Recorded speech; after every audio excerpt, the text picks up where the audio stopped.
ED और CBI सरकार के कठपुतली बनी है, चुनाव आयोग कठपुतली बना हुआ है, उसी तरह न्याय प्रक्रिया को भी कठपुतली बनाना चाहती है सरकार। मतलब ये सही है, उनका तबादला सही है? तबादला बिल्कुल सही है। सरकार अपने हिसाब से काम करती है। कोई सरकार देख लीजिए आती तो जरूर दरोगा अगर कमी करता तो वहाँ से हटा देते हैं। ये सरकार जो है पुलिस के डंडों से उन्हें पिटवाया, उनके बटकों को जो है घसीटवाया, ये कहाँ का न्याय है? बताइए, सरकार कौन होती है सर्टिफिकेट मांगने वाला कि आप शंकराचार्य हैं कि नहीं? तो ये भारतीय जनता पार्टी की सरकार जो है सनातनी धर्म का भी अपमान कर रही है। ये लोग केवल कुर्सी भक्त हैं। संभल के सीजीएम विभांशु सुधीर के तबादले ने सियासत के साथ साथ न्यायपालिका में भी हलचल मचा दी है। एक तरफ जहां रातों रात उनका तबादला हो गया, तो वहीं दूसरी तरफ वकीलों ने प्रदर्शन शुरू कर दिया है।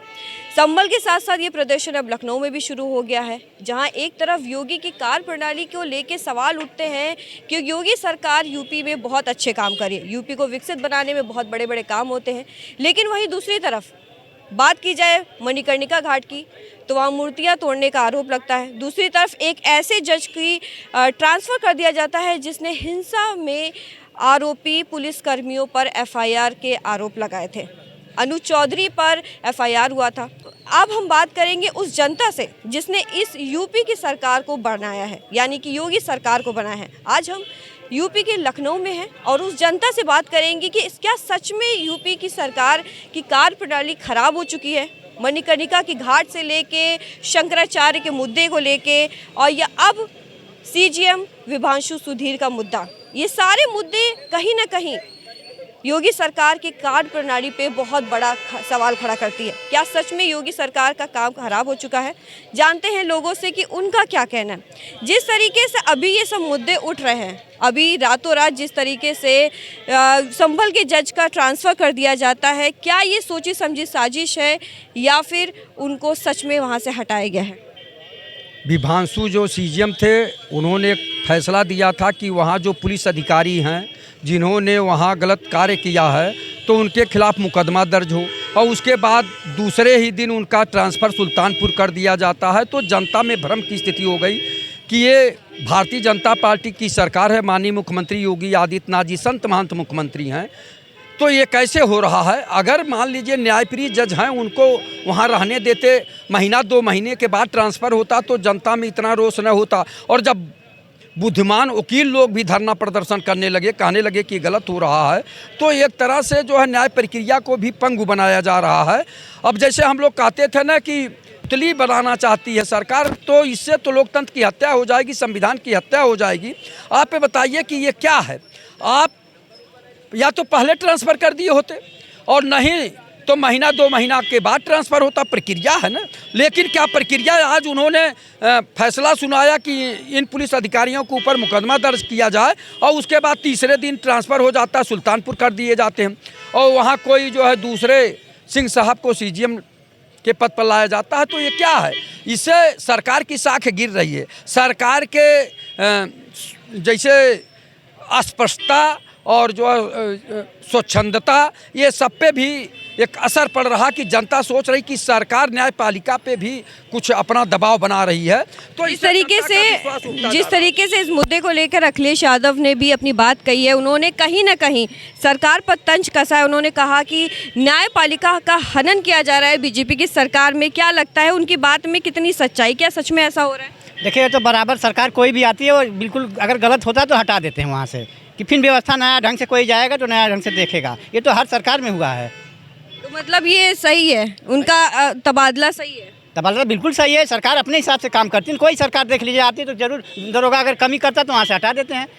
कोई आगे बात न बढ़े, दूसरा जाए, काम देखे। कागज पत्तर तो सही रहता है, कागज पत्तर के हिसाब से ही चलता है आदमी ना, इसीलिए तो हटाया जाता है उनको। कागज थोड़ी वो लेकर चले जाते हैं जो मेंटेन जो। आपका कहना है अगर तबादला सही है, इनका कहना कि अगर तबादला सही है तो जो सुल्तानपुर में उनका ट्रांसफ़र हुआ है वो निचली पद पे क्यों हुआ है? अभी तक तो वो सीजीएम थे, संभल में सीजीएम थे, तो अब जब सुल्तानपुर में उनका तबादला हुआ है तो वो एक कदम निचली पद पे क्यों किया गया है? अब सरकार बता तो रहे हैं, इनको उतना ज्ञान नहीं है जो हमारे भाई बोल रहे हैं, बड़े भाई, इन्हें ज्ञान नहीं है। उनका डिमोशन कर दिया गया, सीजीएम से भी निचला पद होता है, उस पर डिमोशन कर दिया गया। आप ये बताइए, कोई भी जज अगर उसने कोई फैसला सुनाया है उसका ट्रांसफ़र करते हुए डिमोशन दे दिया गया, ये गलत है। दूसरी बात, अभी आप शंकराचार्य की बात कर रही थी। शंकराचार्य सदियों से तमाम शंकराचार्य जो है प्रयागराज में स्नान करने जाते थे। मौनी अमावस्या में वो लोग जो है कतारबद्ध होके भी स्नान करने जाते थे।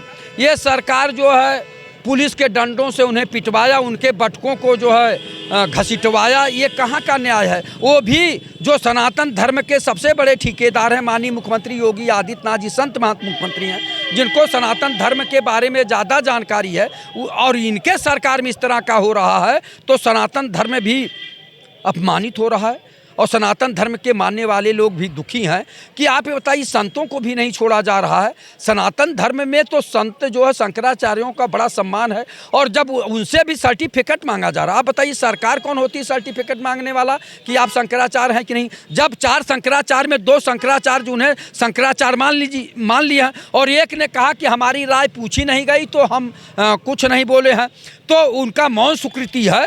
तो वो तो शंकराचार्य हैं, अभी मुक्तेश्वरानंद जी, और उनके बटकों के साथ किस तरह का अत्याचार किया गया, अन्याय किया गया, चौटहिया पकड़ के खींचा गया, पीटा गया, तो ये कहाँ का न्याय है? तो ये भारतीय जनता पार्टी की सरकार जो है सनातनी धर्म का भी अपमान कर रही है। ये लोग केवल कुर्सी भक्त हैं, ये लोग देशभक्त नहीं है, राष्ट्रभक्त नहीं है, सनातन भक्त नहीं है, इनको केवल कुर्सी भक्त कहिए। ये लोग समाज को बांटने का काम कर रहे हैं। अभी एक यूजीसी कानून लेके आई है कि फॉरवर्ड के बच्चों को अगर कोई दूसरा बच्चा फॉरवर्ड के बच्चे किसी अन्य बच्चे को कुछ बोल देंगे, बच्चे तो बच्चे होते हैं, इससे खेल पे भी प्रभाव पड़ेगा। चूँकि बच्चे आपस में खेलते हैं तो बुला के खेलते हैं, ये सब करते हैं। तो ये सरकार जो है माँ और बेटे को भी अलग कर दे रही है, और पत्नी को भी अलग कर दे रही है, जैसा कि को भी शर्मसार कर रही है। जैसा कि कहते हैं, अगर हम योगी सरकार की बात करें, बीजेपी की बात करें, तो उसने अभी हमेशा आरोप लगाया कि इससे पहले की जो सरकार थी वो बांटने का काम करती थी।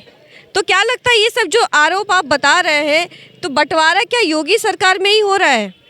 योगी सरकार में सबसे ज़्यादा हो रहा। आप ये बताइए, यूजीसी का आपने देखा कानून जो बनाया है कि जो अनारक्षित श्रेणी के बच्चे हैं, सवर्ण बच्चे हैं, पिछड़े वर्ग के बच्चे हैं, दलित के बच्चे हैं, तो अगर वो लोग आपस में खेल कूद रहे हैं, कोई जबान से निकल गया तो उसके ऊपर कार्रवाई कर देंगे, तो वो खेल भावना भी समाप्त होगी। बच्चे एक दूसरे से बोलने चालने में भी कतराने लगेंगे,